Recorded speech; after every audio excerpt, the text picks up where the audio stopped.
Hello, good evening. Welcome to Real Impact on APC with APD. And I've got an amazing guest this evening. Well, I've just told him off camera that he's actually got co-host status. And he was like, oh God. So I don't know if that was he's put pressure on me or I don't It's want not in the that shit. contract. And I've just sworn within the first few seconds. I've buried this video. I've buried this live. Anyway, so this evening, as you can see to the side of me, we have Martyn Long from a long time ago. Martyn, sir, how are you? I'm exceedingly well, thank you, Nick, and thank you for inviting me on again to talk about an absolutely amazing movie. Well, thank you for coming. Thank you for suggesting another amazing movie, because it was between this and another one, wasn't it? So we'll save that one though, shall we? We'll save that one. Yeah, we will do that one. There's no doubt in my mind we'll do that film. But absolutely. It was. But no. So before we get in, saying hello to the chat. I've sort of said, how are you? You're good. Are you all prepped for Christmas? Is everything wrapped and under the tree? Are you good to rock and roll for, what is it, a week's time? Under a week's time? Yeah, just under a week's time. Well, I mean, you know, I'm sure Steph will confirm this in the chat if she's watching, that, you know, I've gone out and I've done all the shopping. I've done all the wrapping. I've, you know, put everything ready to go out and be delivered to everybody. You know, I'm nothing but organised when it comes to Christmas. Actually, she's done it all. She's done it all. She just says, I've done that, and I'm like, well done, baby. You're just the best ever. And yeah, she's done it all. I love you. You're amazing. Yeah, she's great. She's great. She's got it all done. It's all perfect. And that's the way to see. So this is the best. I pulled the best coup ever this year. So I am all ready for Christmas. Me and Carla went out weeks ago and bought little Jackson's Christmas presents. I'm not going to say, because if he watches this. And also we got in touch with Santa, and Santa's sorted out the bits he's going to sort out. Yeah. So yeah, absolutely. But I also bought Carla picked her Christmas presents while we were there. It's Lego. Nice. Perfect. And so I bought it, and then I handed it to her and said, wrap that up, would you? How amazing is that? I don't even think I would get away with that one, mate. I mean, that was just...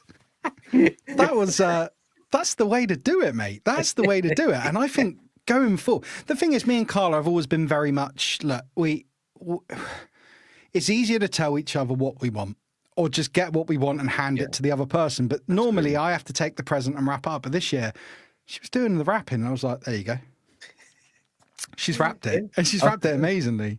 That's awesome. The only thing better than that would be you bought it from the shop and they wrapped it for you, so you could just take it home ready wrapped, and then you could have taken credit for the amazing wrapping.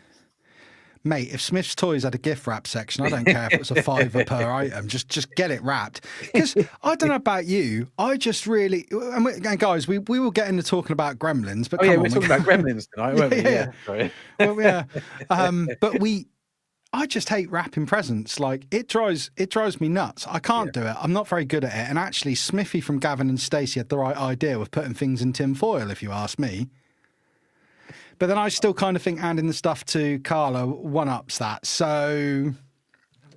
yeah, I mean, you can't argue with your logic, to be honest. But I think it was a ballsy move that paid off, if I'm honest. But if you ask, all they can do is say no, Nick. Exactly. And she didn't say no. So the precedent has been set. It is now legal. It is there. It's in the books. It's a tradition. There we go. We've started a new tradition. I'll buy them, you wrap them. How's that? But anyway, enough about me and my absolute Mickey take of my missus. Because, you know, but she got what she wanted, you see. She got what she wanted. That's the main thing. That is the main thing. It's about family. It's not about the gifts we exchange, is it? I'll say that in case she watches. I'm joking. Anyway, but I think, you know, because obviously we are here to talk about Gremlins from 1984. What a killer film. Amazing. Watched it with Jackson yesterday because he's that age. He's 10, and I thought he can handle this.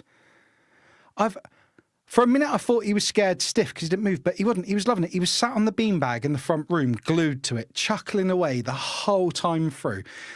And so, if anything, Martyn, I'll say thank you for that, because it got me to watch the film, and now my boy loves it. And we've already downloaded Gremlins 2. I haven't told him it's terrible in comparison, but, you know, Oh, was that a disapproving head Oh, to the no, it's side not. there? I mean, let's be quite frank. Gremlins is better than Gremlins 2, in my opinion. But Gremlins 2 is a different kind of film. I Yeah, think it's it's a more of a very different satire, film. isn't it? And it's very funny in places. Gremlins 2, so I think you'll really enjoy it. Definitely. And to be fair, I say it's a terrible film. It's not. That's completely unfair of me to say, because I did love it as a kid and I've watched it as an adult. But yeah, it's just very different. But anyway, we're here to talk about the number one, Gremlins, Ground Zero, Yep. Gremlins, Yep. 1984. But before we get into that, we have been joined, and we've got quite a few in the chat already, mate. Excellent. Well, yeah, they have showed up in force. So, and I have been told by quite a few people that they're looking forward to this one. So no pressure, Martyn. Do you know what I mean? That's just two mates talking about a film that they love. That's all it is. It's Yeah, like... and I've got a few things that I've like copy and pasted off of Google to make it sound like I've researched it. There you go. That's what we do. That's what it is. 'Tis the season. Anyway, let's go into the chat and say hello. So I don't know if this is your thing. I'll bring up the names. If you want to be hype man, you can be hype man. I don't know. Or you can just say hello. I'll just say hello. Yeah, it's fine. Yeah, that works. So we have been joined by Jojo. She says, "Evening all. I'll try not to make comments that get deleted tonight." Right. Is there a story behind this? There is a story behind this. Before I go any further, look, YouTube at the moment has been ultra sensitive on my channel. It's done it to Jojo. It's done it to Monkey Boy. It's done it to Adam Real Toy Dude. It has been censoring comments that they've been putting, and they're not even bad comments. Oh, that's weird. So, mods in the chat this evening, if you see any of these approved, please just approve it. Just approve it. Unless it's Connor Fuller, read it first and decide if you need to approve it. Do you know what I mean? But anyway, back into the flow. We've also been joined by the lovely Lady Stephanie, your good lady. So she's here. She says, hey, hey. She's kind of here under contract, really, but you know. Yeah. And didn't she do well on Saturday night, mate? She did amazingly well. She worries. She worries. She doesn't need to worry. She's a natural when she was on there, and I think you, Kat, and Steph did a great job on Saturday night. I really enjoyed the show. So yeah, it was great. No, really I appreciate that, but you know, me and Kat have done quite a few of these. So Steph was absolutely bloody brilliant, and she also created the blobby tarantula. That's all I'm saying. So that was the best moment of 2024 for me. So Steph, you did brilliant. Thanks for joining us this evening. We've also been joined by Universal Toy Collector. He says, hello, gentlemen. Hi to the chat. Hello. I was speaking to him not long before the show. So, you know, he was wrapped up like a little old man on his sofa. Oh, and he went, bless him. Yeah, he had a bit of an ordeal in London the other day. Yeah. I don't want to say anything about it. It's his story to tell, but, you know. They're taking away the heating allowance, haven't they? So I'm guessing he's a bit colder in the flat these days. I'm pleading with him, don't shave that beard off. You will freeze. He's not having it. It's coming off, apparently. Oh, right. Anyway, we've also been joined by Kieran Ball. He said hello to Stephanie, but I'm sure he's saying hello to everyone else as well. So thank you for joining us this evening, Kieran. Always good to see you in the chat, sir. We've also been joined by Vic. The green uns will make you badly. Mrs. S. She says, hey, with an emoji and a wave. So good to see you, Vic. Thanks for coming along. The number one super spanner himself. One half of the live and moderately entertaining podcast. Not podcast, live stream, whatever you want to call it. Who's with me on Monday. Tune in. Monkey Boys Toys. Boy, good to see you. Bright light, bright light. Very on topic. Very on topic. Vic the Mugwai. Anyway, bringing Vic up again. Let me have a look. I'm sure there were other people. Oh, yes, indeed. My uncle, Uncle Keith. Keith Knight, evening chaps and chapesses. He is here. He is here to install law and order and make sure the proceedings this evening follow without a hiccup. Or Hope just he does a better job than the two we had in the movie. Oh dear. I definitely saw someone else. And if I pass over anyone's comments this evening, please don't think we don't read it. We appreciate every comment. It's just so many of them, but we love it. How could we forget him? Manga Fandanga, Sai. Legend. A legend indeed. What a magic trick from last night. I didn't get to watch last night. So Did I you will be not? catching up on it. I'll catch up on it probably tomorrow. Can you It tell was me, a or should I just special one. wait? No, you should watch it. Catch up and watch it, because you can't verbalize what Si managed to do last night. It can only be seen to be believed. Can only be wow. I caught about the first 20 minutes and had to get on and do stuff, help wrap presents. So Really, yeah. Contrary to the beginning of the episode. Well, by help wrap presents, basically what I did was hand her sellotape and then sat there. But no, we when the present wrapping goes on, basically we put on a bit of Christmas music, get in the season. So, it's help. Like when you say a kid's, oh, my kid helped me bake this cake, when all they actually did was stand there holding a wooden spoon. Yeah. I was the wooden spoon holder. That's what I did. So we've also been joined by Darth Wizzy Wizard. Hey, Wizzy, Nick, how good you to doing, see mate? you, man. Thank you so much for coming along this evening. Top man. He did say he'd try his best to get it, and he has.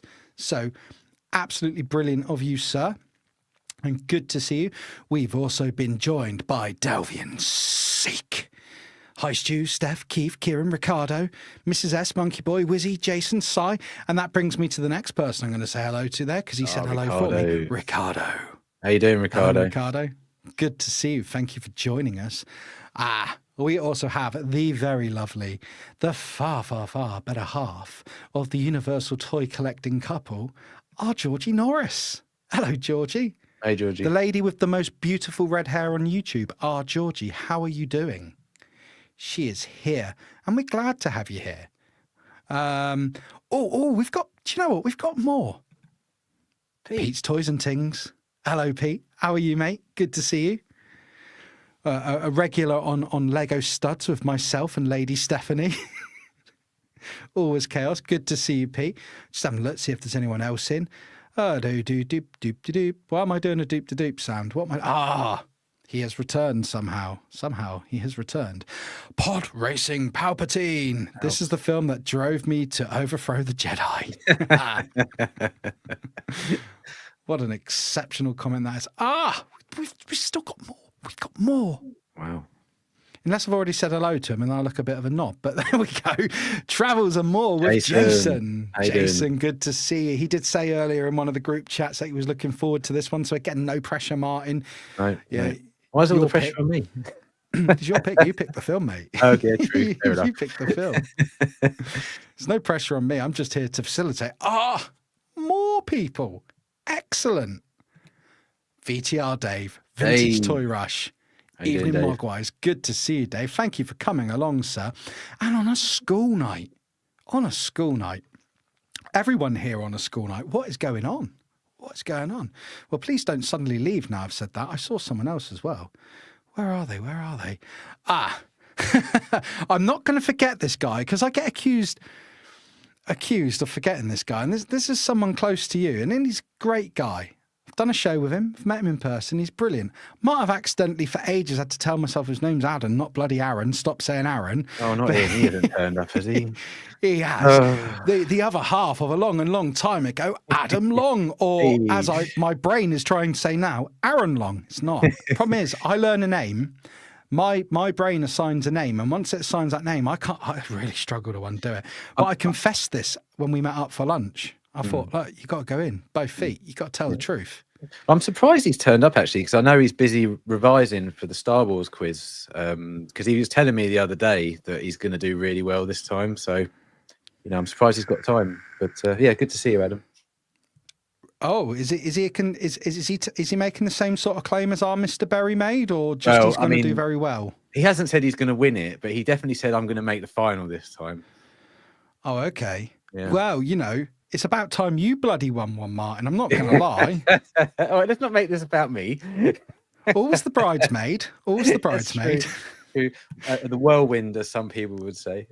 Yeah. Well, yes, indeed. We've also been joined by Mr. B. Hey, Mr. B. Good to see you. I tell you what, there ain't half. Alan Dawson as well. Hello, Alan, who we had lunch with, Martyn. Top man. Alan. Yeah. The man of action. Alan Dawson, the man who knows pretty much everything there is to know about Action Man. He is a Palatoy walking fountain of knowledge. Fantastic. Alan Dawson, the kilted cabbie himself. we've got another one as well. We've got another one. This is excellent. Wow. General Jumpy McClunky, saying hello to absolutely everyone. Ah, good to see you, Jumpy. We've only bloody got more, haven't we? We've got more. So we're going to have to start talking about the film at some point. We are. We're running out of time. Emma C. Hello, Emma C. Hi, right, Emma. scan through. We love you, Em, but we're Gerard O'Connor as well. Oh, hello, Gerard. legend. More of the super spanners. And we have reached the end of the list. And if I've missed anyone, I say every show, just call me a knob and put it in big bold writing, and I will announce that you are there. And I'm just going to one more comment. I know we got to get into this, but Adam Long, I don't know where all this quiz grief is coming from. You could change your name to second place. Yeah, sick burn. Yeah, well, is it a sick burn? I mean, second or last? Wow. I just dropped my mic. Sorry, And we've also got, we were joined by Connor Fuller, one of the other super spanners. Well, right, guys, you and G-Force. But what did Connor say that got you chuckling? Great to see Martyn on. I was so worried after he caught his. Well, okay. Damn, how did he know? It does hurt. Yeah. I've done that once. It really. Anyway. That is a story for a very different type of stream, and it's not this type of stream. I mean, there's violence in this film, but yes, Gremlins, 1984. What a film. Martyn, first question to you, sir. When roughly did you first see it, and what makes this film a standout, special, epic film for yourself, sir? The stage is yours.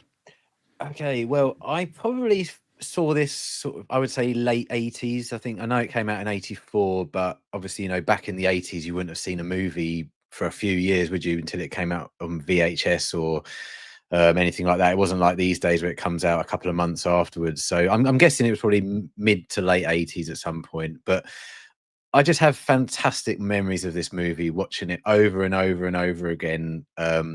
It's just, the 80s was just awash with classic, fun movies that were, of that era. And if I had to pick a top 10 favorite 80s movies, Gremlins would 100% be in it. And not only that, I think it's a stone classic Christmas film for me as well. It's always one of those films I would watch at Christmas time because it feels really Christmassy when it opens up and starts, and it gets you in the mood, lulls you into that false sense of security, and then turns into a completely different film down the line. But I mean, yeah, I've watched this film so many times that I couldn't count them. I love it so much, and I watched it again today before coming on, and I found myself giggling at the same jokes that I was giggling at 30 years ago. Sort of laughing at the set pieces, and actually quite marveling at the technology of the time that they managed to pull off what they did with Gizmo and all the Gremlins themselves. So yeah, I mean, I have such fond memories of this film from the 80s. It was absolutely fantastic. Absolutely, and it is it's a fantastic movie. So I probably myself didn't see it till around 1990. Mum and Dad got it on VHS, so 90 or 91, around that time. And I remember watching it, so I would have been quite young, probably 7, coming up 8, maybe. Don't know, I'm really terrible at maths, but I loved it. I absolutely loved it. So I had 2 older sisters as well, and they were really into it. And it didn't start off as a Christmas movie for me, but it's certainly grown into a Christmas movie for me over the years. And this I class as one of the Christmas movies now. For me, this goes in the pile with Home Alone. This is one of those films that you have to watch it at Christmas, and it's a spectacular film. I absolutely love it. Yeah. What I am going to do now, though, Martyn, and it's going to lead to another question, and then we're going to get into some of the techie stuff, the figures and that. We'll get through that for all the stat nerds like myself. But so the film, if you haven't seen it, first thing I'll say is why haven't you seen it? But if you haven't seen it, here is a little synopsis, which Carla actually wrote this one for me. So there you go. I said it to her and she said, that's rubbish. And she worked on it for me. When Billy Peltzer receives a mysterious pet mogwai named Gizmo, he's given 3 simple rules. Avoid bright light, don't get it wet, and never feed it after midnight. When the rules are inevitably broken, a horde of chaotic gremlins are unleashed on the town of Kingston Falls, turning a peaceful Christmas into a nightmare of hilarious destruction. So that sums it up pretty well, doesn't it? I'd say so. I mean, if you think about it, it's quite a simple film, really, but it jams quite a lot into an hour and 35 minutes. There's a lot going on there, but at the same time, it's quite a simplistic, storyline, really. But yeah, I mean, yeah, fantastic, really, really good. Yeah, it's an awesome film, and an hour and 35 minutes fly by in it. And I think they got the pacing absolutely bang on in this movie. It's not too slow. It's the right amount of build up. It doesn't take too long before it is chaos, but it's not too short either. I like that there's enough time to sort of get to see the town and get to see that it is what it is. And we can go a bit more into the story of it in a moment, but I do have a question for you before we go into some of the facts and figures, and we can just discuss all the bits we really like, right? So my question is, do you think the mix of horror and comedy in Gremlins worked? Why do you think it works so well? Sorry, why do you think that mix of horror and comedy works so well? I think a big part of it, because I mean, I've watched a lot of documentaries on the film in preparation for this, and it was actually written as a proper horror film originally, and the script was sent out, and Steven Spielberg got hold of it, and he saw something in it straight away that said, this could be good, but for a family audience. So he persuaded Chris Columbus to try and hammer down the horror and bring in a bit more element of family fun in the film, which I think is a major part of why it's so successful, especially for me, because I mean, I know it's a silly thing to say, but if I had to choose one word about this film to describe it, it would be fun. It's a fun movie. It's got, like you said earlier, it's a film of 2 halves. You've got sort of a comedy setting up the story in the first half, and then it goes full on horror. And although the film's only a PG, you could argue, that for its time, it might have got a higher rating. I think it's actually been bumped up to a 12A now. Oh, okay. But at the time, I'm sure it was a PG. Yeah, but wasn't that didn't exist then, so it was PG or 15. Yeah. And so we as a kid, sorry, Nick, as a kid, we probably thought we were watching something that perhaps we shouldn't have been watching, when in fact we were okay. But because it kind of did walk that line of getting a bit gory at times, and a little bit jump scary, that you wouldn't, I don't think you can really name many films that you would have seen that were geared for kids and families that are like Gremlins of the time. At least I can't think of any anyway.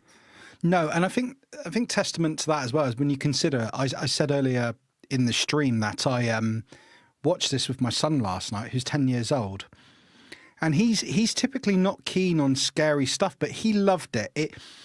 There was enough scare in it for him that it gave him the suspense, but not enough that it's like, oh no, I'm going to have to be checking his wardrobe for Gremlins every night for the next 3 months. Do you know what I mean? Yeah. In fact, this morning he ran in the bedroom and was like, I think there was a gremlin in my wardrobe last night because it was rattling. and he's just telling the tale. I'm like, oh, he's really into this. He's really into this. Yeah, definitely. I just want to read out this comment by RVTI. He says, I remember Ghostbusters and Gremlins being at the cinema at the same time and trying to decide which one to watch first. Yeah, and I do believe Gremlins, it did come second to Ghostbusters. I mean, Ghostbusters was a colossal, huge hit, but it didn't do too shabby, this. And that's a nice segue for some figures, unless there's anything else you want to say first, Martyn. No, going back to VTR's comment, I think they sort of week by week switched who was in the lead, didn't they, for a while, who had taken the most money, but ultimately Ghostbusters won. But I mean, that's quite a feat, really, if you consider the budget for Gremlins compared to Ghostbusters.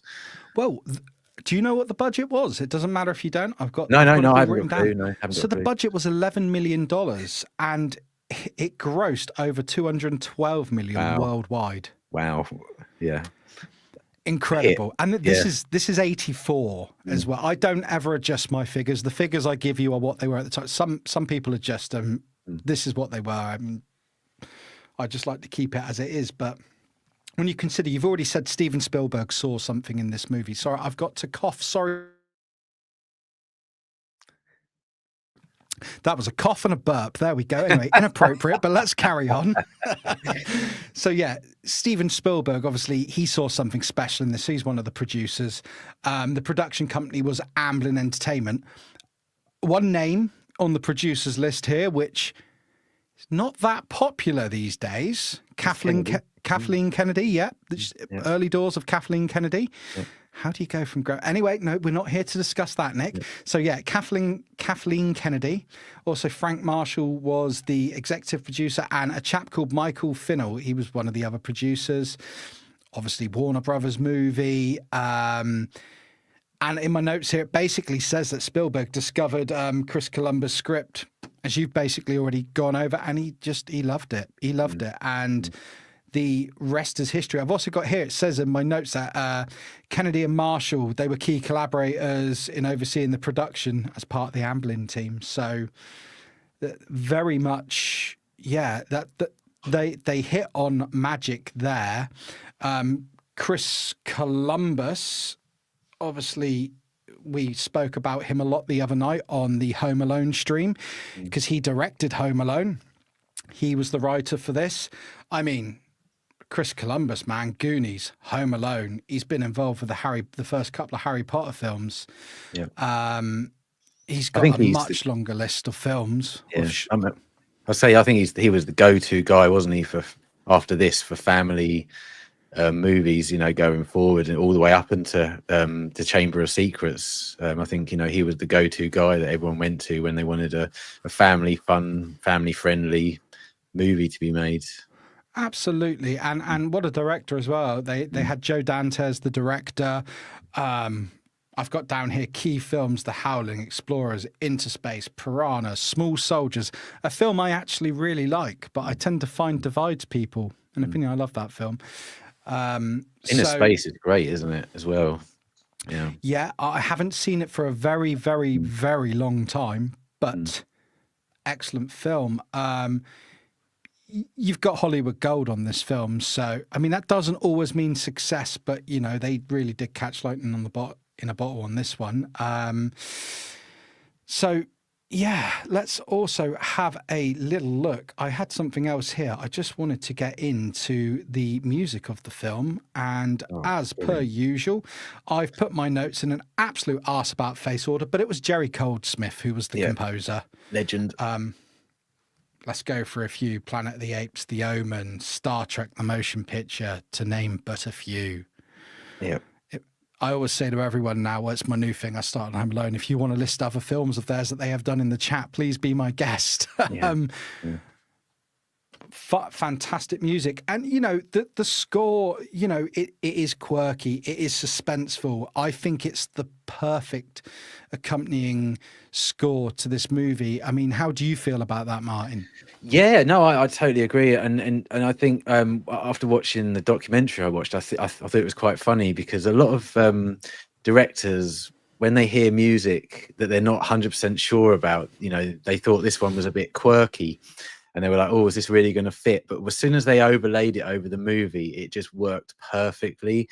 And you hear so many stories of directors making movies and the composer comes up with a tune that they show them and they're like, oh, not sure about that. And then actually it turns out to be the best part of the movie. And I think, again, the Gremlins soundtrack, or the main theme itself is absolutely brilliant. But there's so much, I mean, Mrs. Deagle's theme tune as she's walking through the street, it's really simple, but it's hilarious. I mean, it's a very quirky soundtrack, definitely. But yeah, I don't think there's a bad track on it. And getting away from Jerry Goldsmith, the song "Do You Hear What I Hear" that plays on the record player, yeah, that song now for me, whenever I hear that song at Christmas, it's Gremlins.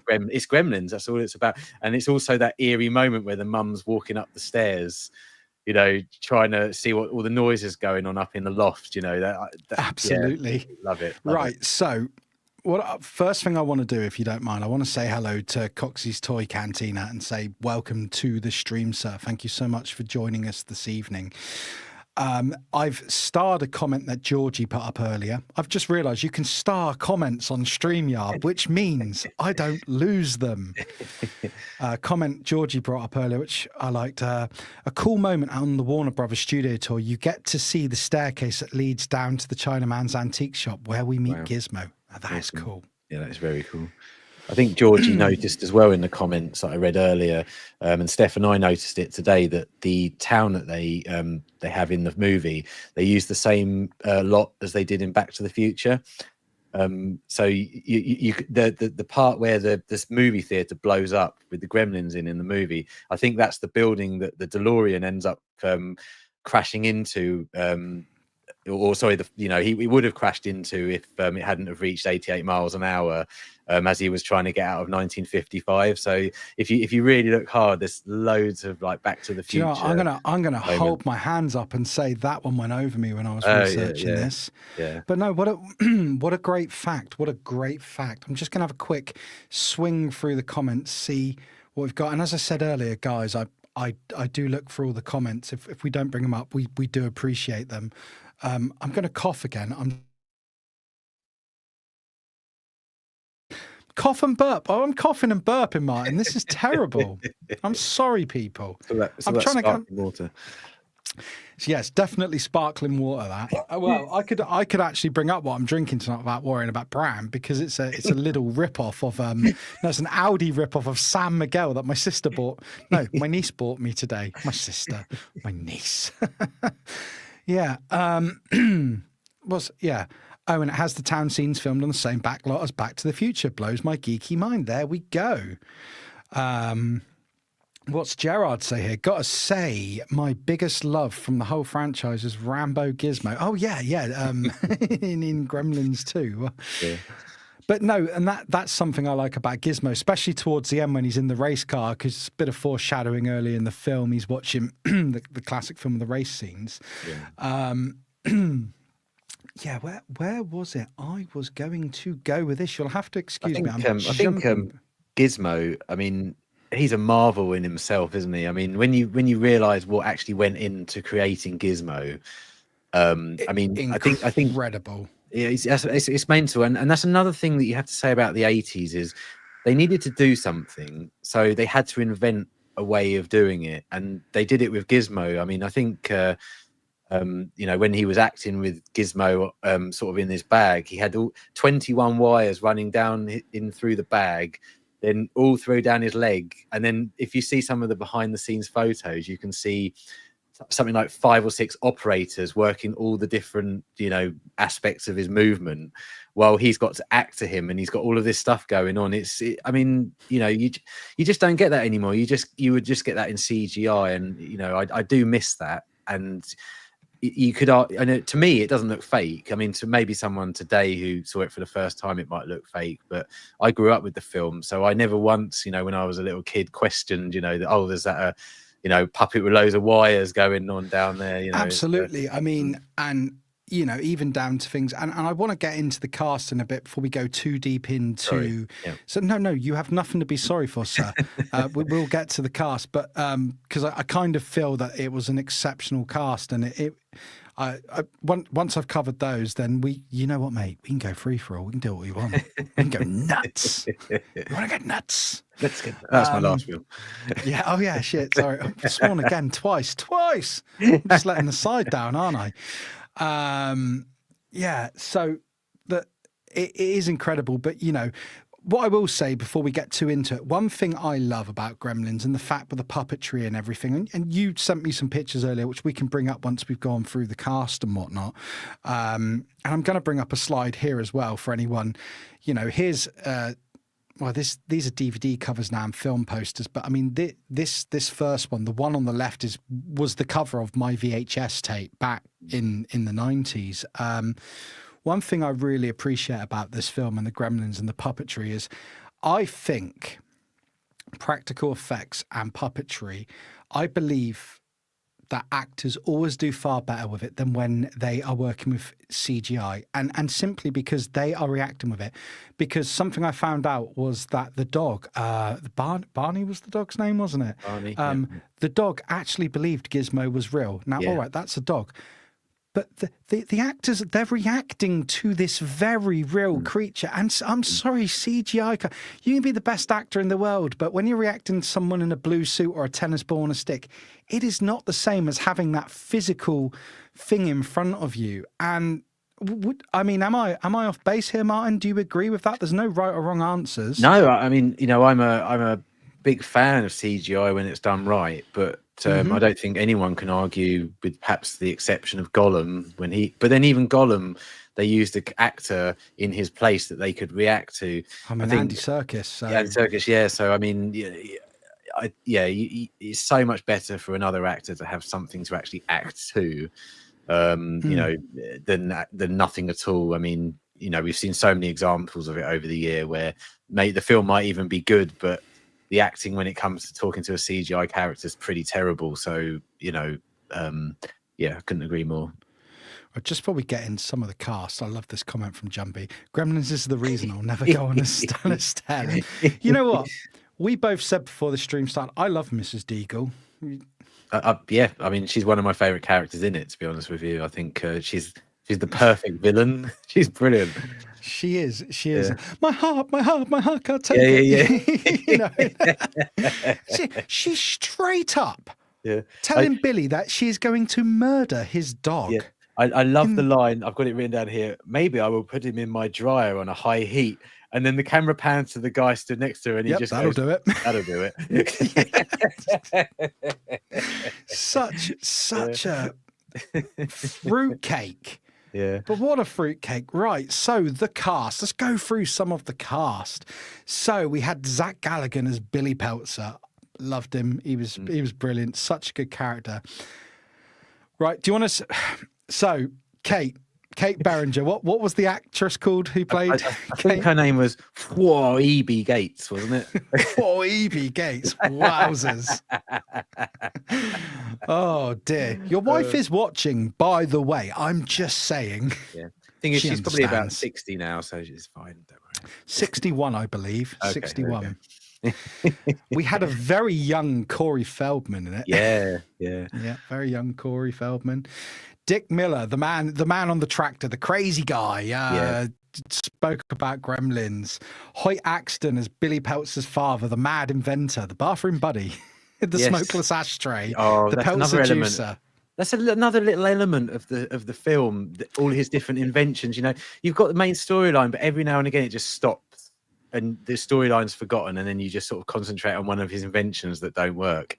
Absolutely incredible. Well, I can actually bring it up so it's a bit more interactive for people, because I'm reading from. I've got them written down, but it's easier if I have the picture. Oh my God! Sorry, I've just spotted. I'll wait for you to get to him. Yeah. No. Who have you just spotted? Who have you just spotted? I just realised that one of the cops is Jonathan Banks, who obviously played Mike in Breaking Bad. Yeah. Better Call Saul. I didn't put two and two together. Wow, all those times I've seen it, I've never put that together. Wow. And that's that's why I like to bring this up as well, because it's all right reading through the names, but actually when you can see people as they are now or as they were, you can sort of put it together.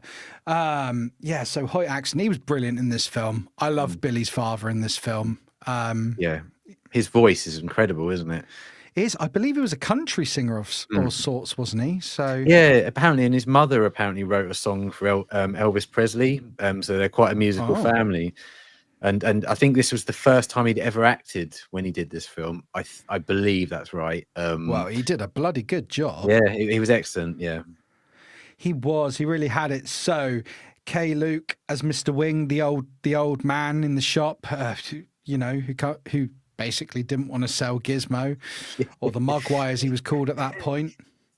Sorry, I was just thinking of the bit where he walks in, he tries to sell him the bathroom buddy, and he says, imagine you wake up in the morning, you've got dragon breath, and then that little sort of that statue.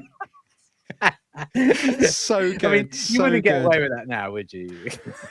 No, but equally there's nothing offensive in it. We've just become a bit Yeah. Because the thing is, in that 84, you say we wouldn't get away with it now, and people would be offended, but it's actually showing you that like people can be a bit, even in 84, you know, that people can be a bit inappropriate with this stuff. So it works well. Yeah. We've also got Frances Lee McCain, Lynn Peltzer, Billy's mother.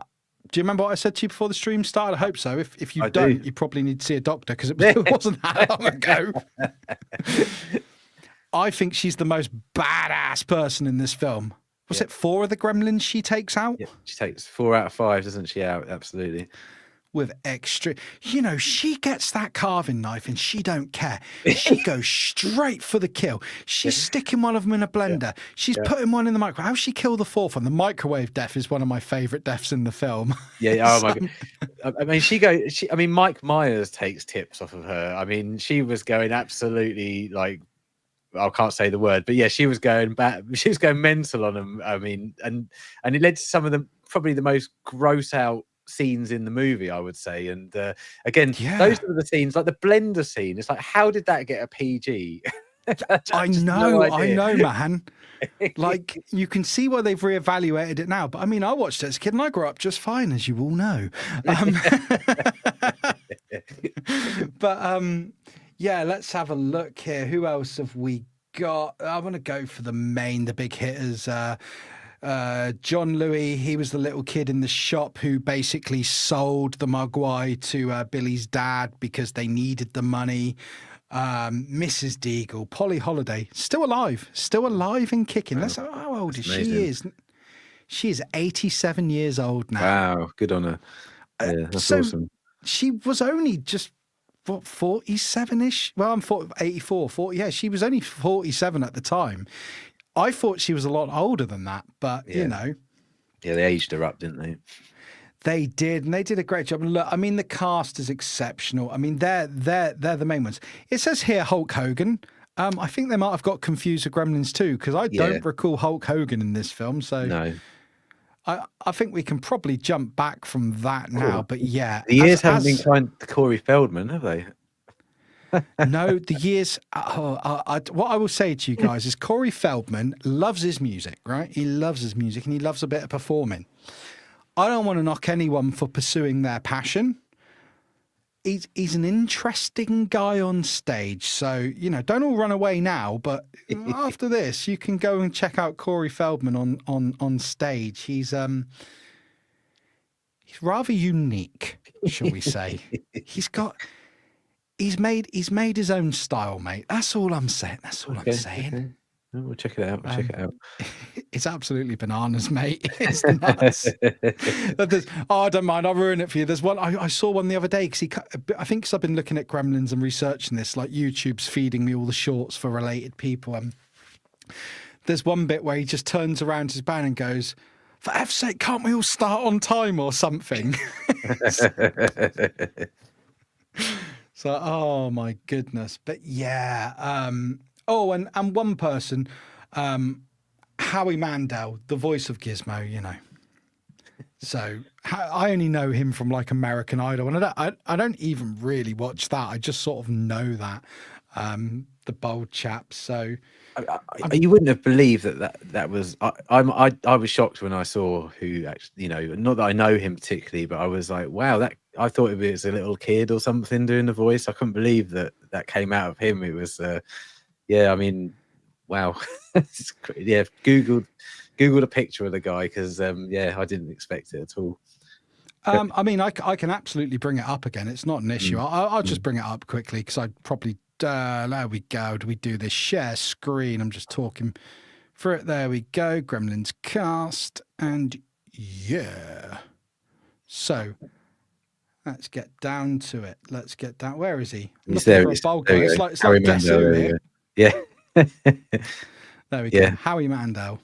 Yeah. So that is the voice. That is the voice of Gizmo. Yeah. Believe it or not. And I saw a video of him from about 8 years ago, and he can still do the voice perfectly. They didn't put any filter on it or anything. It is literally his voice. It's incredible. But I mean, Gizmo's voice you know, it's just another thing that it's another selling point of the film. You know, I was telling you before we came on the noise he makes, you know, the when he's like been hurt and he's trying to patch him up because he's bumped his head. He's going, you know, it's just absolutely brilliant. There is one other absolute legend in the voice sector of this, though, for Stripe. I haven't gone too deep into it, but iconic voice actor Frank Welker, known as Megatron, Transformers, and Fred from Scooby-Doo did Stripe. Oh, wow. Well, I did not know that. There we go, sir. There we go. Awesome. So we got about that. I'm going to jump back into the chat. Then we can talk the puppetry stuff, yeah, because the puppetry stuff is amazing. Let me have a look. Let's see what we've got going on here, because they're a chatty bunch tonight. I love it. Let's have a look. I was just look who we've been joined by. Oh. Hello, everyone. Has the sexy gremlin been bought up? Yeah, she right, okay. Yep, excellent. This is vengeance for me misbehaving on Lego studs. I will bring the comment up for everyone to read. It's just that my little boy watches these, so his reading's good as well. I don't know why I'm bringing the comment up. He's got like the reading age of a 16-year-old, apparently. He's nuts. So, but there you go. Oh, dear. So welcome to you, Salacious Rum. Thank you for joining us, sir. And we've also been joined by our TJC from TJC Gaming Memories. Good to see you, man. Thank you so much. What's Kieran saying there? So Barney the dog was like Drew Barrymore. Both believed the puppets were real. Let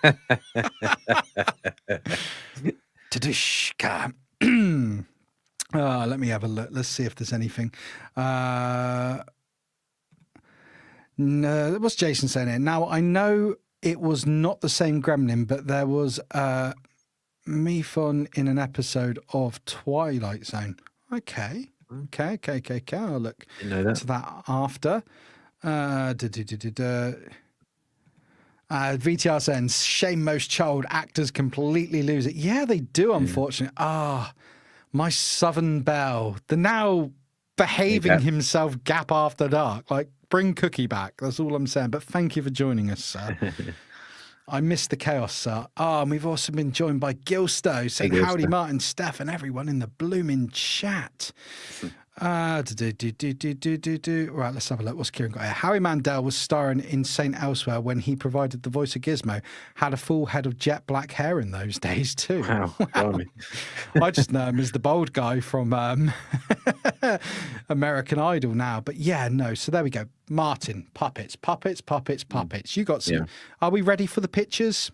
Yeah, just throw the pictures up here. Because I've got a few more slides, which I always forget to bring up. But yeah, here's a good one here. I like this one. Sorry, and it's taken us off the screen, but just to look at this, all those puppets there, that is, I'm going to have to take it down because I didn't realize that one blanks the screen completely. But I believe I read each one of those cost something like $30,000 each or something crazy like that. Yeah, it's crazy. I mean, again, you know, they were trying to make, I think we said, didn't we, that when you watch it now in 720p on TV, it actually does it. You can kind of see, okay, that you can see it's a bit puppety, but back in the 80s, they tried to create the most realistic creatures they could that would try and fool the audience into thinking they were real. And back in the 80s, I think they made a really good job. So I can imagine they would have cost $30,000 per puppet. But the reason I sent that puppet, that picture, was because I thought there was a great story that we both read about or saw in the documentary about the fact that when there's that scene where they're all walking through the street and it's all black and they're all walking towards the camera, and that's all stop motion, and they'd spent about 2 days on it, and there was another 2 days left to go, and one of the people who were doing it noticed that one of the lights up on the street lamps had gone out or broken, so they had the choice of starting again, because obviously the stop motion would all of a sudden carry on with this light all of a sudden gone out. But so one of the puppeteers had the fantastic idea of saying, well, let's just throw a sound effect of a gremlin throwing it at the light so the light gets smashed, and then they carried on the stop motion puppetry for the rest of that scene. And you know, that's the sort of stuff that's legendary to me in filmmaking. I think that sort of It's stuff, genius. I mean, yeah, what? But the crazy thing is, I don't think I would have picked up on that had I have not, because we both came across that story. yeah. I don't think I'd picked up on it, but now I'm aware of it. See, I'd watched documentaries, done a load of reading as we always do for these things, and I'd become aware of this before I watched it again. And I listened for it, and you can hear it, and you can very clearly hear it, and you see the light go, that's brilliant. That's absolutely brilliant. Yeah. No, I 100% Such a agree. small detail, but there is one other small detail in the film I want to bring up. So when Billy's dad is at the, I don't know, the inventors convention or whatever it is, did you notice behind him that there was a time machine? That's the actual time machine from the movie Time Machine. If you didn't, I'm sure you knew that.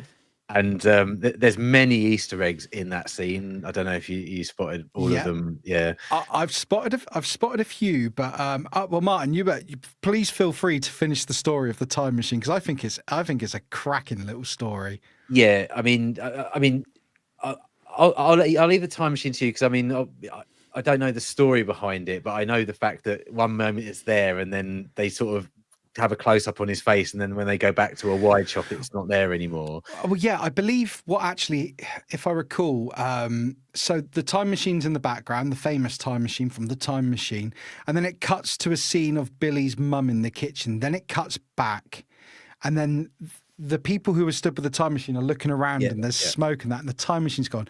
And there's also a rather young Steven Spielberg, who rides past. On a go-kart, doesn't he? Yeah. Yeah, he'd broken his leg at the time, apparently, and is that why that was? I didn't know that. So they put him in a wheelchair, and then put some sort of motorized vehicle in front of the wheelchair to make it look like a go-kart or something. And then as he's on the phone, you see Steven Spielberg come past him in the foreground with a broken leg in this contraption. He just sort of floats past you. You wouldn't notice it unless you were looking for it, but yeah, once you know he's there, you definitely see it's Steven Spielberg. And also, is it the robot from Space 1999 is there as well? I think that's the robot from Lost in Space. Oh, it is. Yes, you're absolutely right. Yeah. I got my space stuff mixed up. You're absolutely right there. Yep, the robot from Lost in Space. Yeah. And they also put an extra in to dress. They dressed him up like Joe Dante and put a wig on him and glasses. And they made him walk past the phone booth as well, kind of as an in joke. And Joe Dante at the time didn't realize they'd done that, and only found out years later that they'd done it. So he'd never noticed while he was directing the scene. Yeah, I came across this story too, because apparently he always wore the black sunglasses and the tie and the white shirt and that haircut. So it was sort of like it was a little, as you said, it was an in joke and a little bit of a piss take. So that was excellent. But jumping back into the puppetry, because the Easter eggs in that scene are excellent. But jumping into the, I just want to say a quick hello here to Tree Theodore. Hey Tree, thank you for joining us this evening. Thank you so much. With the puppetry. So Gizmo, what a complex little puppet. I mean, the Gremlins are very complex, but they're bigger. They were a lot easier to control. But what was it? How many wires was you said Gizmo had in him? 25 or something crazy? I think it was 21 wires, they said, that had to go into the puppet in order to control all the different facial and movement aspects of him. And then they also had different face plates. So if there was a sad scene, they'd take the happy face plate off and stick the sad one in. Or an upset one or an injured one or something like that. They'd replace them all in order to fit the scene. So it was, I think they told the story that he would go wrong all the time. He was much like Bruce the shark on Jaws. He would malfunction all the time, and usually it was around about 6 to 8 hours it would take them to repair him. So there was a lot of sitting around for the actors trying to wait for their scenes to be able to be done because Gizmo wasn't working. But again, I think look at films like Jaws where that happens and it turns into an instant classic. So perhaps these things are a good thing because it makes the film better because they get more time to, I don't know, analyze the scene or work out what they're going to do. it also makes them creative, and it makes them work with what they've got. Because I believe there was only, it was all filmed within so many days. The only sort of pickup shots they did after was they got Phoebe Cates back for the bar scene. Yes, yeah. And somebody mentioned earlier, let's bring it up. We're talking puppetry, but the puppets, was it Rum the sexy gremlin? Like, it's just.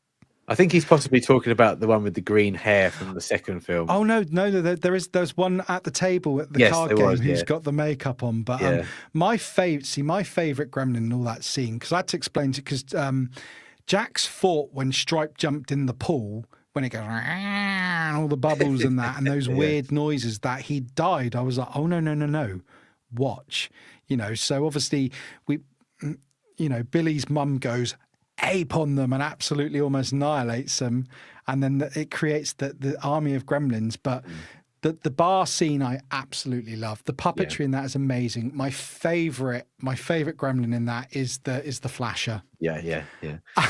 Absolutely brilliant. I love that. There's a toy of him you can buy. And I'm sure I've seen someone it in the chat this, will tell me what company makes it. But Steph and I have been umming and ahhing about picking that up for about 6 months now, and I think this chat's made me decide that I'm going to pick that up. So yeah, there's some great gremlin toys that you can buy from the first film, and there is a net. Thank you. There we go. There you go. Your good lady comes in. So Necker, yep. Yeah. So So I think we'll probably pick that one up, because you will actually take him out of the box, which is unlike me. But yeah, we'll have him set up with the. You've got to get two then, haven't you? If you can do that. No, it's not Star Wars, but So we'll probably have him set up, with his coat pulled open like that, because like you say, that's a great character and a hilarious moment. Mr. B has the Necker gremlin flasher. Nice. I've been looking at it. I mean, Jax absolutely fell in love with Gizmo. That, by design, that was on purpose. Steven Spielberg was involved. Even so, all these years on, 40 years on, my little boy wants a Gizmo. We've already bought his Christmas presents. He's getting some money from relatives. He can buy us 40 quid on Amazon for a Gizmo. 40 quid. But apparently it dances. But there you go. So those scenes, the bar scenes, back to the bar scenes. I mean, the sheer number of gremlins. I mean, how many puppeteers has there got to be? You have got more pictures, and I've got more slides, which I'll bring a few up. I've just managed to change something I didn't mean to change there on my settings. What have we got here? So this picture here, you were saying earlier about Billy with Gizmo in the backpack. Do you want to talk through this picture a bit? Yeah. So this was something I discovered when I was, researching the film. And if you look at all the wires that are coming off those boards, they're traveling up through his sock, up his trouser leg, then up through his top, and then into the backpack. And if you can't quite see here, but this scene, literally, you just see Gizmo's head popping out the top of the backpack. So, and there's four operators there, and I think there's probably more that you can't see. So, it's not a question, I guess, of just going in and filming that scene and then move on to the next one. It would have had to be hours and hours of practicing to get the scene right, for what the director wanted the puppet to do, along with actually, the actor having to have the patience in order to complete the scene that he was there to do as well. So I think those are the sort of things that I really love about filmmaking in the 80s, especially, is it wasn't a case of it was point and shoot and then we'll fill in the rest later. One scene of about 5 seconds, 10 seconds could possibly take half a day. And if Gizmo didn't break down for 8 hours. Gizmo didn't break down.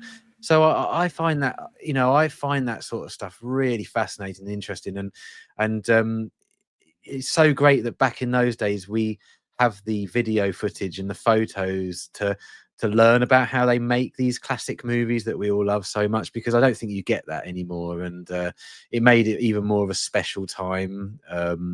So yeah, I really, when after watching the film again today and then doing my research and obviously knowing we were coming on to do this, it made me appreciate the film to a whole new level. I mean, look at that picture. I mean, there's so much going on in that picture.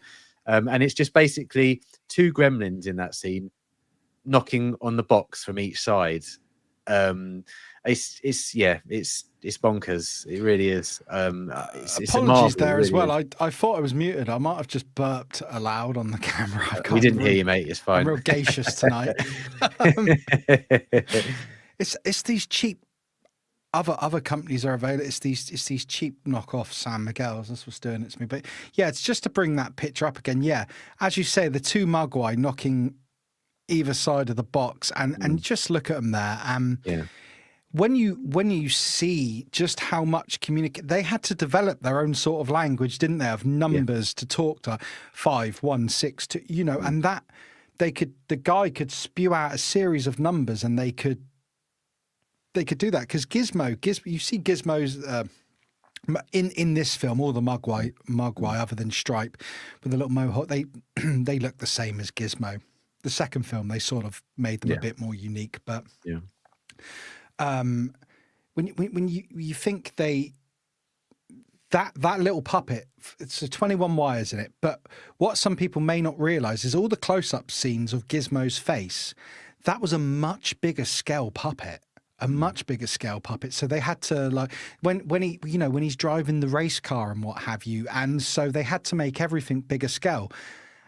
And I sort of then learnt this going in, and it does not ruin it at all. But I was a bit more aware, but I never noticed before. You can sort of see it when you know, but it in no way takes away from the magic of the film. It's so well executed. I mean, if they were to do this film today, I mean, even by the time they got to Gremlins 2 in, what was it, 1990, 91, they did Gremlins 2, the puppets had come along so far, but let's say that they got modern puppetry in and they did it today. I mean, let's have a look at Gizmo here. I mean, there's the shot here. So you see Gizmo there with the 3D glasses. That would have been a bigger scale Gizmo.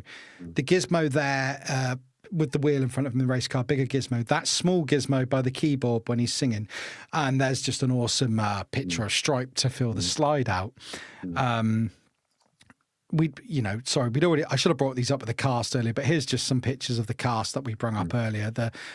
Who's that with Billy there? Is that BB Cates? Yeah, absolutely. And to go back in, and another scene, and I'm glad that I've brung this slide up, You look at Stripe there torturing Gizmo, but this scene had Jackson howling with laughter when they were doing the carol singing. How good was that scene, dude?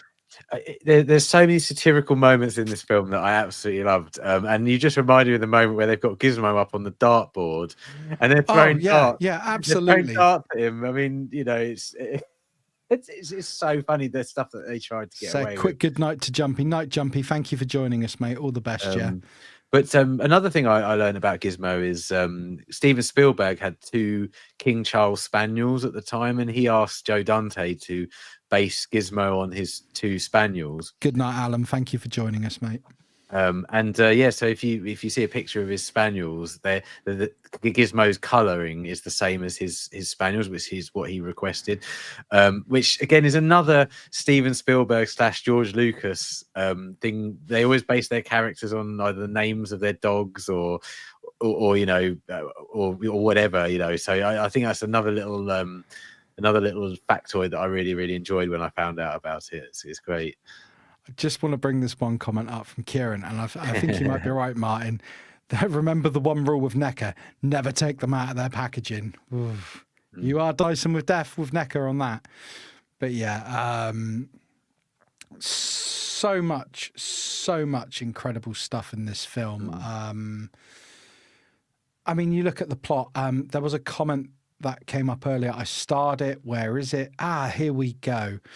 This is something I wanted to bring up. So this film, you've got the family comedy, you've got the light-hearted stuff, you've got the horror, but Palps actually brings up a very good thing, the bar scene. So who was it? Who was telling this story, Martin? EB Cates. EB Cates. So when she was telling us, say that. Oh, we're aiming for 5. We're almost there. But yeah, I would agree. And they thought about, from what I understand, they thought about taking this out entirely. But when she's telling the story about her dad going missing and them lighting the fire and why she doesn't celebrate Christmas, and basically her dad, what was it? He dressed up as Santa to come down the chimney, fell, broke his neck, went missing for days. They light a fire. They think there's a bird or something up, and the fire brigade pull her dad out. I mean, it's got its dark moments. If we're to jump back a little bit more for darkness, I know sort of Steven Spielberg, we already mentioned, he said pull it back, but I don't know if you're aware, Martyn, but Billy's mum, the original script called for her to be decapitated and for you to see her head bounce down the stairs. Yeah. This was going to be a proper dark movie and I think rightly so. I think Spielberg was bang on the money with this, with make it for what it was. But they replaced it with a gremlin getting his head chopped off and then getting burnt in the fire. I tell you what, man, that's a really creepy scene. I forgot about that scene last night, and I saw it, and Billy runs in because you got the joke of the swords that keep falling off of the bloody wall as they whenever they walk in the house. And I said when we were watching it, Carla was watching it with me as well, Mrs. APD, and Jax was there, and I just went, and I always say this now, foreshadowing.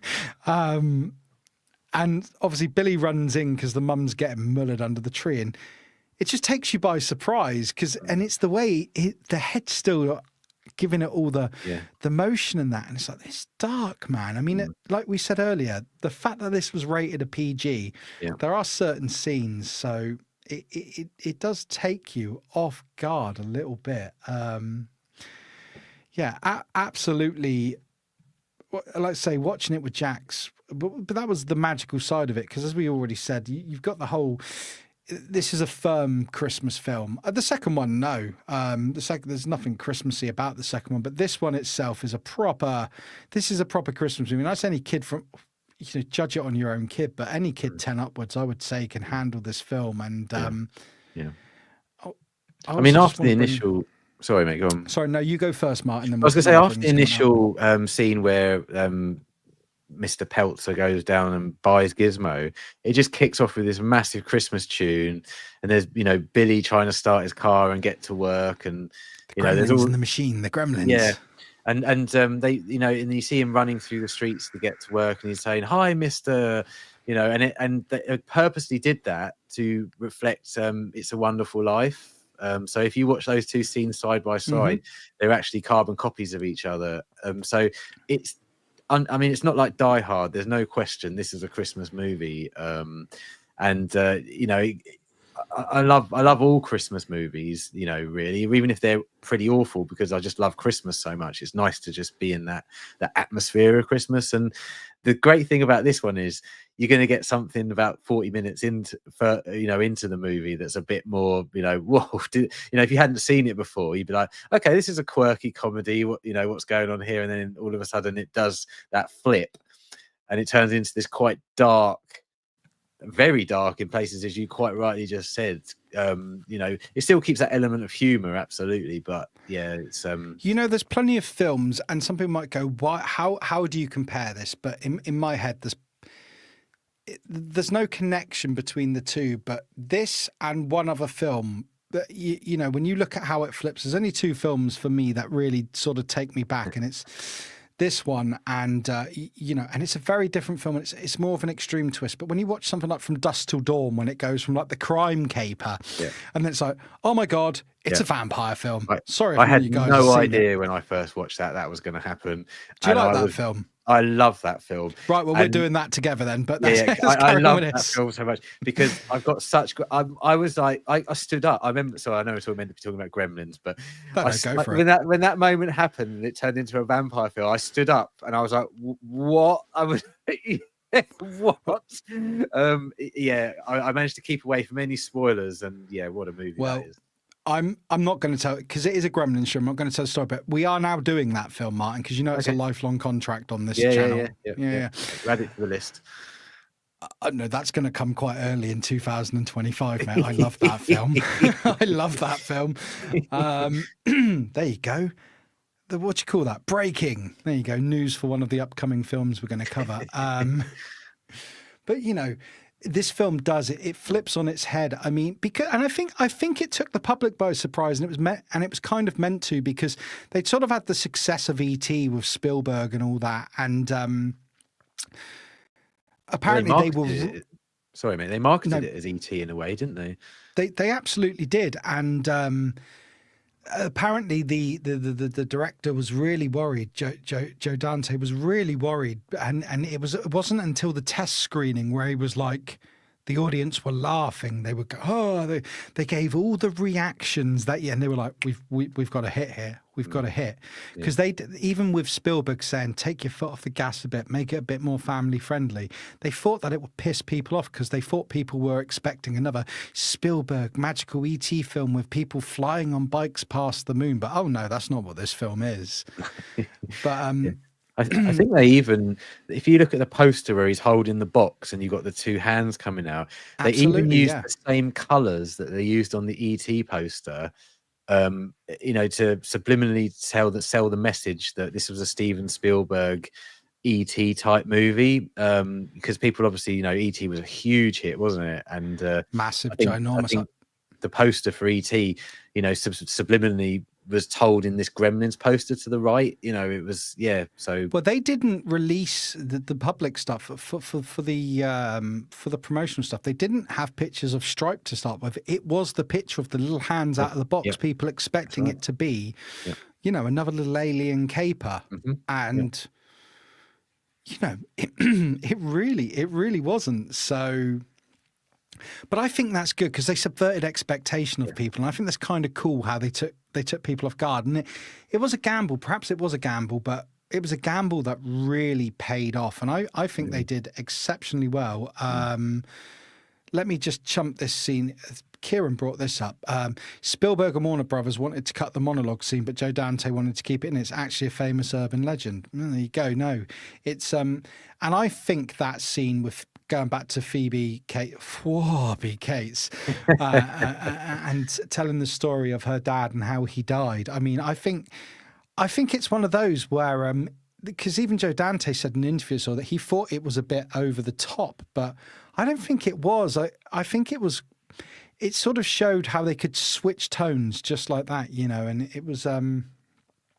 Yeah, I really appreciated that scene. Not to hear someone die, but I thought it was well done, and I thought it worked well in the movie. Would you agree with that, Martyn? Yeah, no. What it does is it pulls you back into reality.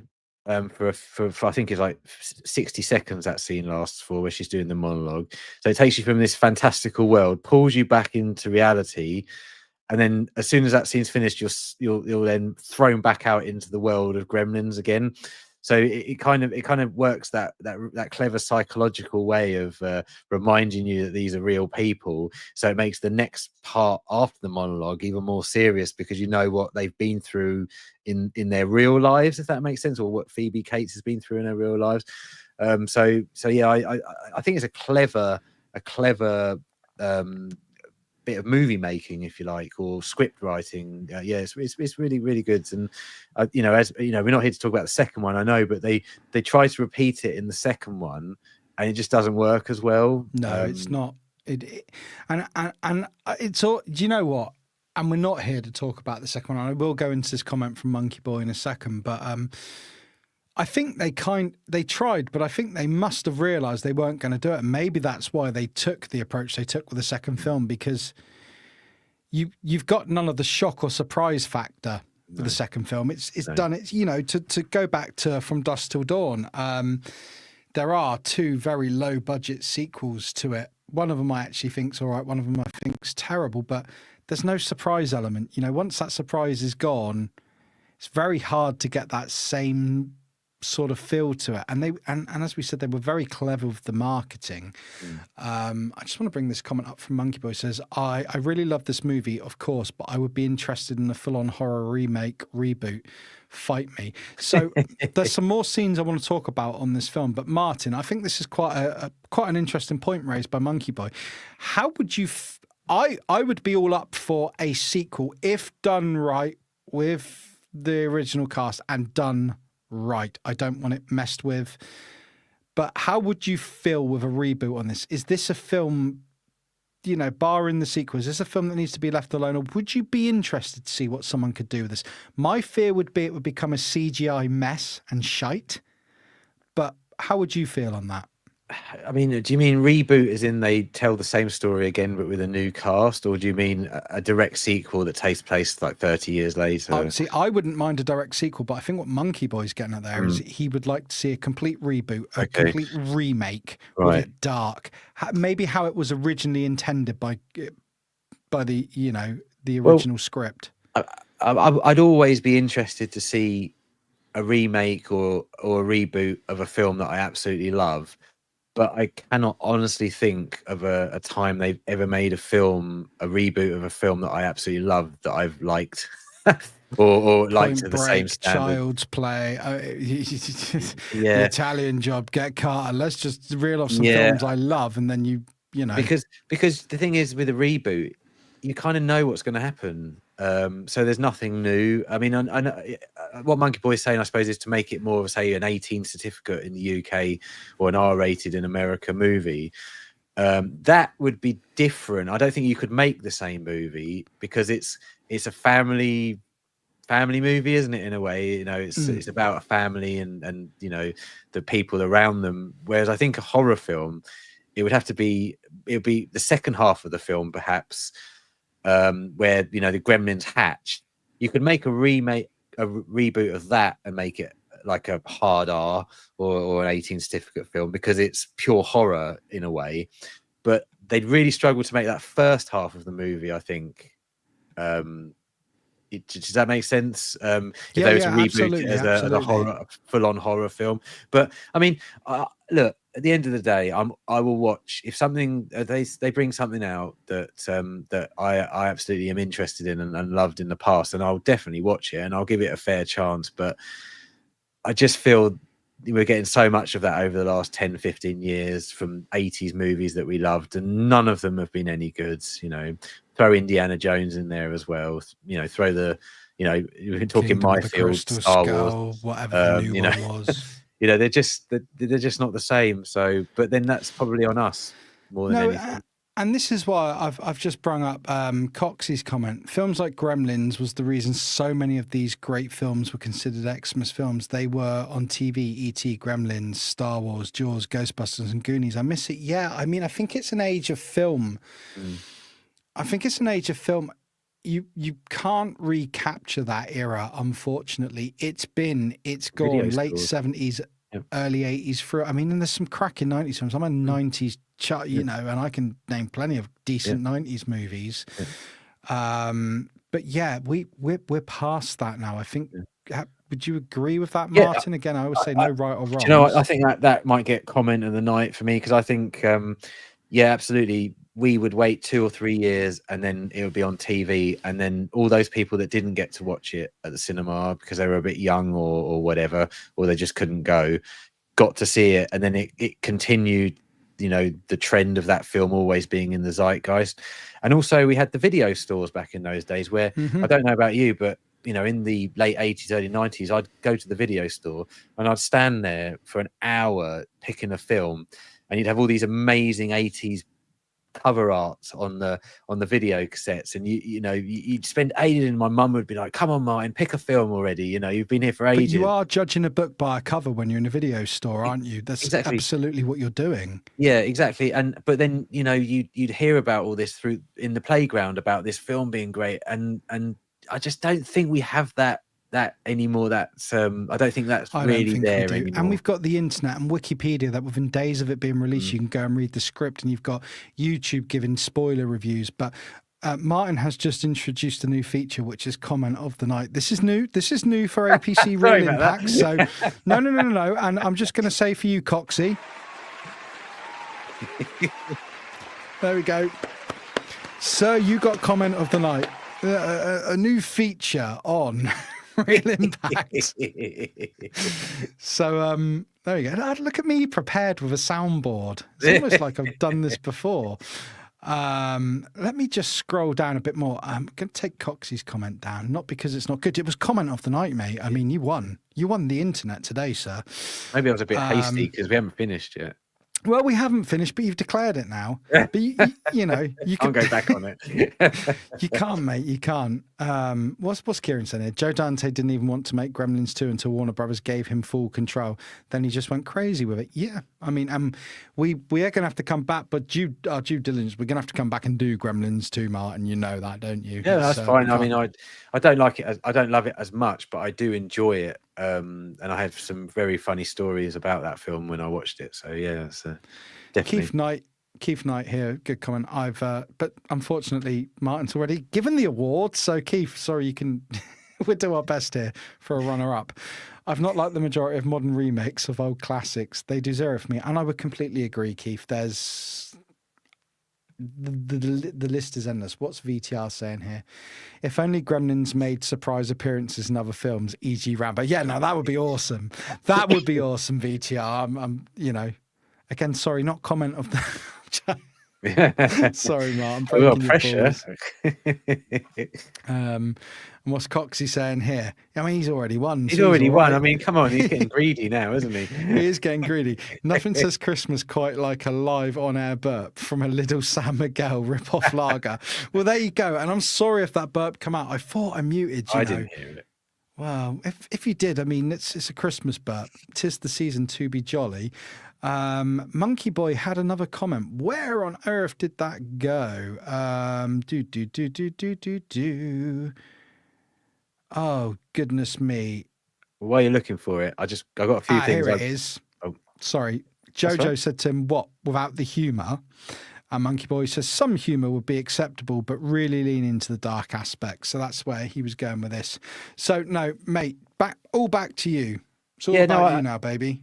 I just a few things that I wrote down because I wanted to sort of mention them because they're just funny or just worth mentioning. And I thought the Rockin' Ricky Rialto radio station was just genius, and the fact that I had him again as Indiana Jones on the billboards, I thought that was a lovely touch. You know, definitely an Amblin touch there. Did you spot the other bit of product placement in the film that well, there was an amazing bit of product placement for a franchise, but did you spot the other Spielberg plant in the movie? Oh, the E.T. doll. Yeah, and then there was the I Star had Wars. one of those as a kid, or something very similar to that. Yes, I did. Wow. And then there was the Star Wars arcade machine playing the original the Vector 3D, one. Yeah, the 3D Vector graphics game in the bar, but I didn't catch any more than that.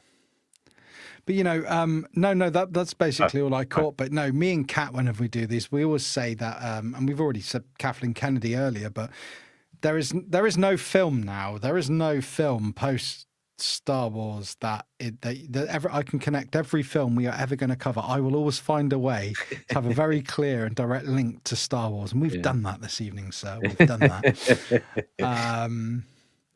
Oh, what's Coxie saying here? Yes, Do From Dusk Till Dawn stream. I love that film. Oh, I love that film. Yes. Well, you see, this is what I say to people, Coxie. When you appear on Real Impact or as a guest or as Martin is I gave him co-host tonight. He's loving that. He should be. He's not excited, is he? But it is a lifelong contract, which means I can call upon you at any time. It's in the small details. You've got to read these things. What's Palp saying here? Could have been worse. You could have had a mint chocolates stout that had a minty burp like me. Oh, that sounds awful. Yeah, so, sorry, Martin. What other points did you want to? I've one other bit I want to discuss, but we're getting towards the end. But what's the thing you want to discuss? Before I bring up what I want to discuss. I think there's only a couple more things. I thought it was really interesting after doing my research that Mogwai is Chinese for devil, which I thought was a fantastic fact. That obviously he bought Gizmo from Chinatown, and they decided to find out what devil was in Chinese, which is Mogwai. And I think that might actually be it on my notes, actually, Nick. So yeah, over to you, mate.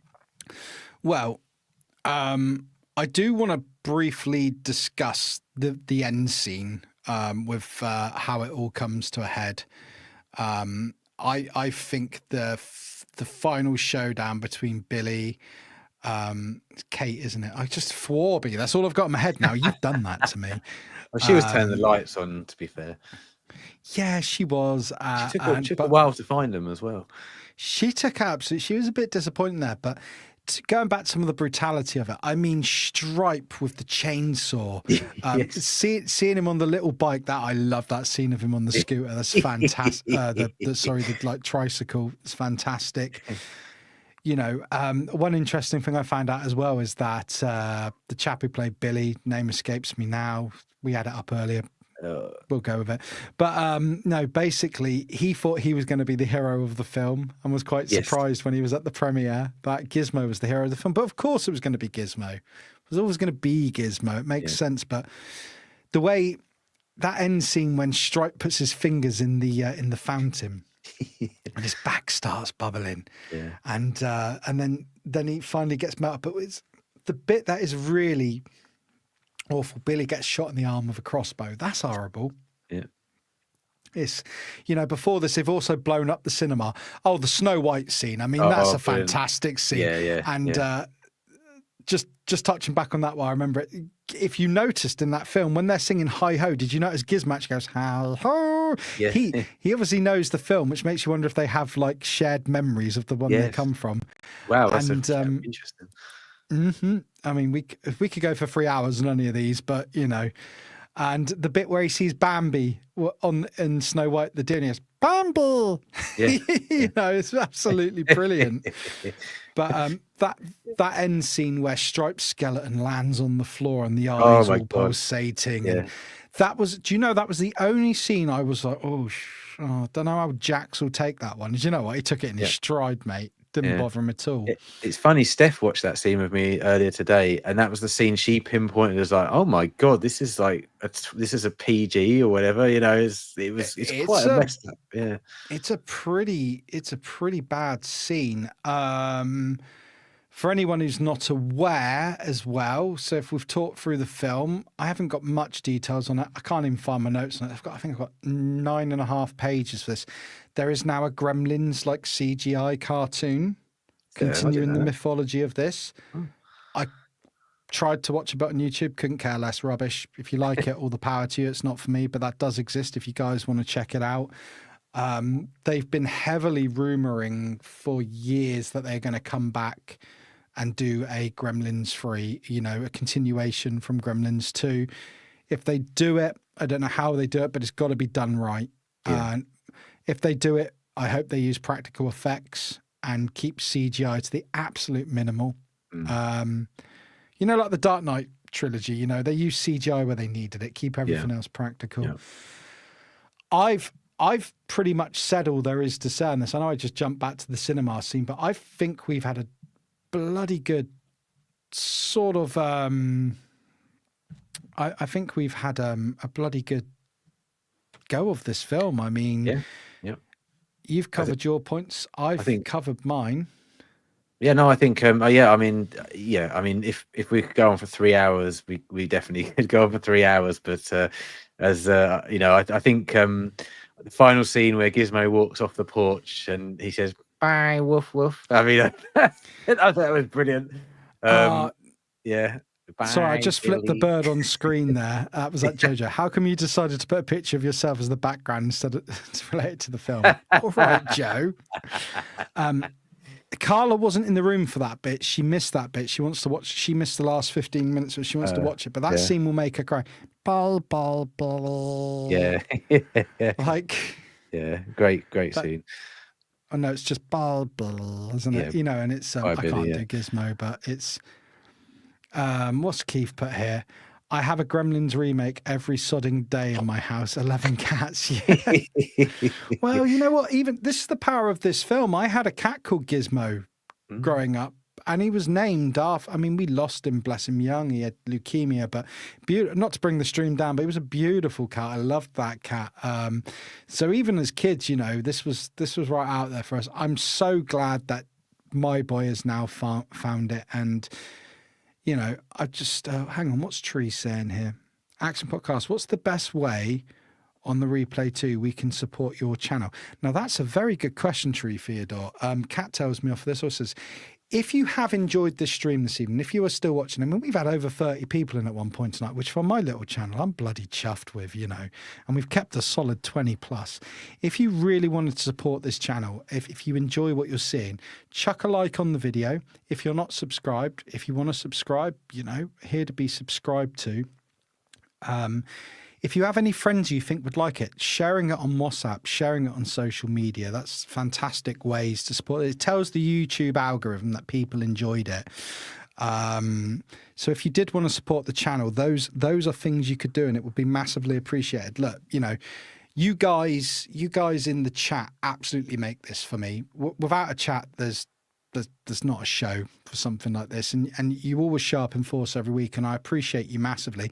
And then that goes to, you know, my guests like Martyn, Kat, Stephanie,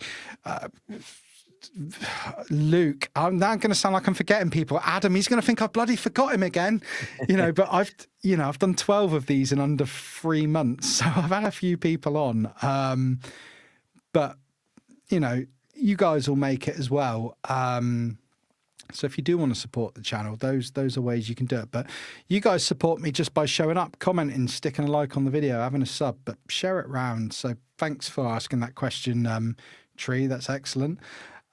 Martyn, you've been exceptional tonight, sir. You always are. I knew that you'd be bloody good on this. We've gone through the subject now, but it's only fair to say to you, sir, what do you have coming up? What have you got to promote? What's coming up for you? And you can subscribe to Martyn. If you go to the description of this, his channel is linked. So if you're not following, follow. He's excellent. Well, we've got a little unboxing video coming out tomorrow. It's an unusual one. That's what I'll say. But we do have a special video coming out on Monday, and it's only about 6 or 7 minutes long. It's a little something that Adam and I have put together. I can't really say any more than that. But I think if anyone wants to laugh at us quite a lot, then check that video out coming out on Monday at 5 o'clock UK time, because I think you'll enjoy it. That's all I'm going to say. So yeah, please do check it out. I really enjoyed your Father's From video. I haven't commented yet, but I have watched it. It was excellent. The only thing that was missing was an APC in the pub being inappropriate. That's all I'm going to say. Yeah, well, we got YouTube. YouTube like said we couldn't put that bit on, unfortunately, because we had this great couple of scenes with you in, but yeah, they said no. So what can I do? So Martyn and Steph, I had the pleasure of having lunch with them the other week. They were fantastic. They bought me a load of Baby Ruth bars from America. Friends for life. But no, they got to meet me in person and find out that I am just as inappropriate in person as I can be online. But no, guys in the chat, you've been excellent this evening. I'm going to be back on Monday with Monkey Boy from Monkey Boy's Toys. We're going to be doing a live and moderately entertaining. Kat, Only Vader's Go, is joining us. Stu, the Universal Toy Collector, is joining us. We may have someone else on. I'm going to chuck an invite at someone else as well. I'm winking at people. Yeah, looking. There you go. But it's, you know, it's going to be a bit of a weird one, but it's live and moderately entertaining, and it's called Christmas Upsets Norfolk Turkeys. So, well, I don't know what you're laughing about, Martyn, but it's going to be a good one. It is a live, moderately entertaining, but it's going to be a sort of a celebration of the end of year for the Channel Action podcast, and it's me and this Monkey Boy. It's going to be ridiculous. We had to postpone the other one the other week, but no, we're giving you a Christmas special. So guys in the chat, thank you for your support as always. It's been absolutely blooming brilliant. I cannot wait to do that on Monday. And Nick, what's going on? Me? Yeah. Oh my God, what's going on? What's going on? Bye, Billy.